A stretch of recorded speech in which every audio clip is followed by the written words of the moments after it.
Yes, ikaze ku Nyunguramagambo official, ibihe byiza ukomeza gukurikira Nyunguramagambo official. Iyi ni imbonesha kure kabisa kugeza amakuru abameze neza cyane, amakuru menshi. Hanyuma uyu munsi se ko ari menshi ndayahera he mwoka byaramwe bantu muri mu majyepfo amajyaruguru burasirazuba uburengerazuba umujyi wa Kigali mwe muri hirya no hino n'ahandi hose mumeze mute? Mpazani amakuru menshi. Yes, sinzi nanjye aho nyahera. Imirwano yasubukuwe hagati ya FARDC na M23 mu majyepfo ya Rubero. Ubakakanya M23 iri kubwira Tshisekedi iti wakoze cyane papa mkubwa wakoze cyane iti waduhaye Noheri kabisa n'ubunani. Ubwo barabivugira iki? Ndaza kubabwira ese iyi Noheri bahawe na Tshisekedi razite. Hanyuma abasivile batatu baguye mu mirwano yabaye hagati y'imitwe ya mayimayi ihanganye na Wazalendo n'ibibazo abandi nibura 20 bapfiriye mu butaka mu bwato ku kiyaga cya Maindombe. Nabo no kwihanganisha imiryango rwose, reka nihanganisha abantu bagize ibyago. Na makuru nyine tuba turi gutangaza, ruhande rumwe babishimye handi bababaye rwose. Imiryango yabuza ababo, yaba abo bagize ibyago bakagwa mu bwato, yaba nabishwe rwose ntabwo ari ibintu twakwishimira. Imiryango yanyu ndayikomeje, imiryango yabo rwose ndabakomeje. Mwe mwabuza abanyu no kwihangana nyine bibaho, ariko kandi tusaba ko byibura abantu bareka kwicana, abantu bareka ubwicanyi. Ariko rero ayo makuru nyine reka nyabagezeho kuko ntago biba byoroshye. Muti byagenze gutere hari imirwano yongeye kubura muri iki gitondo cyo kuri wa gatatu tariki 18 Ukuboza hagati ya FARDC n'inyashyamba za M23 mu majyepfo y'ubutaka bwa Rubero ni muri Kivu y'amajyaruguru.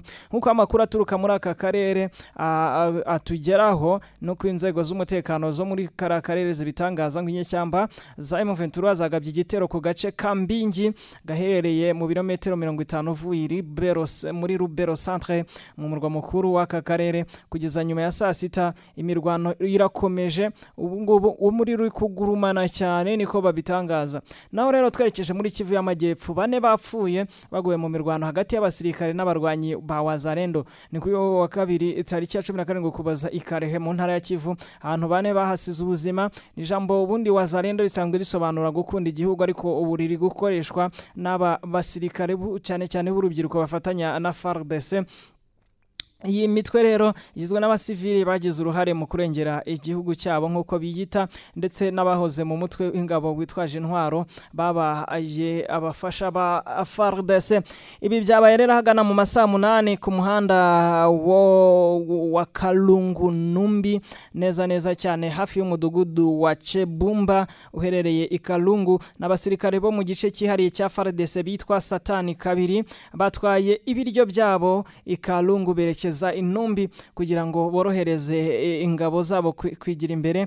Bari basabye rero abasivile kubatwaza iyo mizigo. Mu nzira abasirikare bahuye n'abarwanyi ba Wazalendo udafite imbunda, bagerageje kumuhatira kurenga aho yarari ngo bakomeze aranga.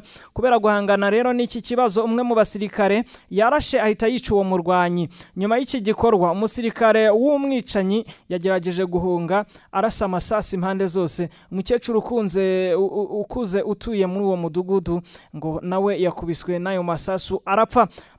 Mu gusubiza rero itsinda ry'abarwanyi ba Wazalendo ryatabaye kugira ngo rihorere uwishwe, barashe bahitana abasirikare 2 aho ngaho, urumva babaye 4. Imirwano kandi yahitanye abandi benshi bakomeretse, ntago yabahitanye ahubwo bakomeretse ku mpande zombi, mu gihe abasivile basabwaga guhunga bagahungisha ubuzima bwabo. Ni ibintu byinjije abaturage baho mu bwoba bwinshi kubera guhangana ndetse n'iyo mirwano yahabereye n'abahohotewe. Société civile rero yongeye guhamagarira guverinoma ndetse no gusaba Wazalendo kuva aho ngaho bakagarura amahoro muri ako karere, kuko ngo bahavuye umutekano wagaruka mu rwego rwo kugarura ibintu mu buryo. Kugeza ubu inkomoko z'abo basirikare muri ako karere ntizigeze zifatwa ngo zitahurwe.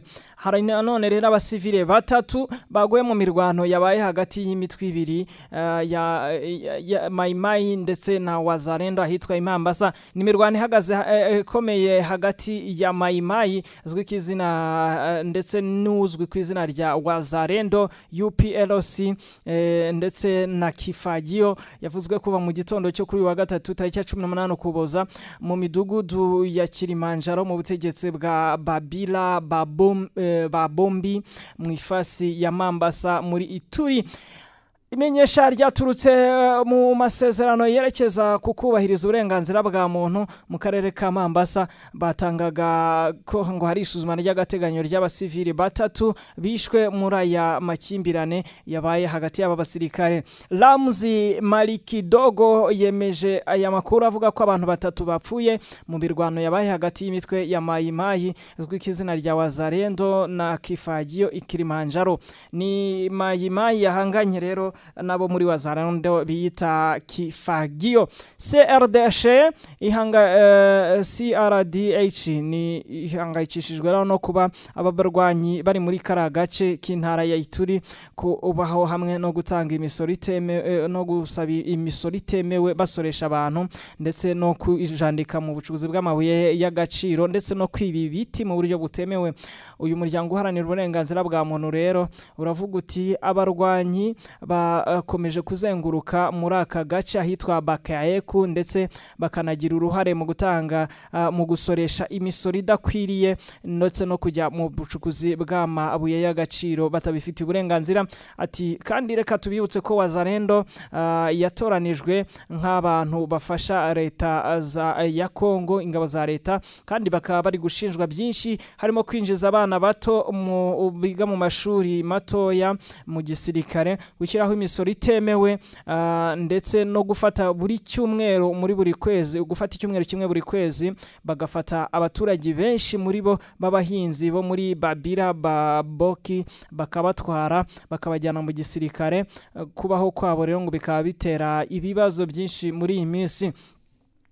Yes, ni mu gihe rero umutwe w'M23 urwanya ubutegetsi bwa Repubulika ya Demokarasi ya Kongo washimiye Perezida Felix Antoine Tshisekedi Chilombo Beto uvuga ko ngo babahaye impano ya Noheli. N'ubutumwa rero uyu mutwe wanyujije ku rubuga rwa X bwari buherekejwe n'amafoto arimo amasasu, imifuka y'umuceri na kawunga barutse gufatira mu duce izi nyeshyamba zigaruriye batwambura FARDC na Wazalendo. Birumvikana ingabo za M23 rero zikaba zimaze iminsi zigaruye uduce dutandukanye twiganjemo utwo muri teritwaro ya Rubero. Ntago mbigarukaho cyane kuko narabibabwiye, reba video ziri munsi y'iyi ngiyi zabayibanjirijeho uragenda wumva uko byagenze agace ku kandi. Nyuma rero bakaba baragiye batwambura FARDC. Tunabura kukubwira ko nibura abantu 20 bapfiriye mu bwato ku kiyaga cya Mai Ndombe. Iyo nkuru ngira ngo nari nayigusomeye, ariko kandi hari abagabo bo muri Sudani bari kurwana n'abaganga, ntabwo ari abagabo, ubwo harimo n'abagore bari kurwana intambara ikomeye cyane mwabantu mwe, kubera ko ngo inzego z'ubuzima, ibitaro, amavuriro byarasenyutse. Kuko ihuriro ry'aba baganga bo mu gihugu cya Sudani baravuga ko 90% by'ibitaro muri utwo turere turi mu makimbirane byamaze guhagarikwa. Haravuga urusaku rw'amasasu rushobora kumvikanira kure ndetse intambara, indege z'intambara, ibisasu bigwa hasi, byose hamwe birahuza hamwe bigateza umutingito ku butaka ahantu hakanyina hangirika. Uko niko rero ngo ibintu byifashe muri Sudani mu gihe kirenga umwaka n'igice kuva intambara ihanganishije abajenerali babiri barimo Abdel Fattah al-Burhan, muramuzi cyane, ndetse uyu ayobora ingabo z'igihugu, ni mu gihe ahanganye n'uwitwa Mohamed Dagalo uyobora umutwe wa RSF Rapid Support Forces.